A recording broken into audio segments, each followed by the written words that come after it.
పగలు రేయిగా రేయి పగలుగా కామెడీ కథ. రచన వాణి. మధ్యాహ్నం 12 గంటలైంది. ఎండాకాలం ఎండ మండిస్తోంది. ఇంతలో ఈటీవీలో నుంచి ఈ పగలు రేయిగా రేయి పగలుగా మారినదేమి చెలి, ఆ కారణమేమి చెలి అన్న సినిమా పాట వస్తోంది.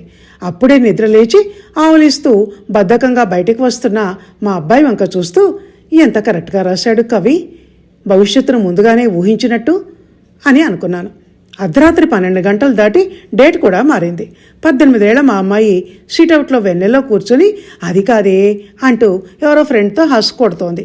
మంచి నిద్రలో నుంచి లేచి డ్రాయింగ్ రూమ్ తలపేద్దామని వెళ్ళిన నాకు పొద్దున ఎండ రాత్రి వెన్నెల్లా, ఈ రాత్రి వెన్నెల పగటి ఎండలా కనిపించి కాలం ఎంతగా మారిపోతోంది, కాలాన్ని పిల్లలు ఎంత విచిత్రంగా మార్చేస్తున్నారు అనుకున్నాను.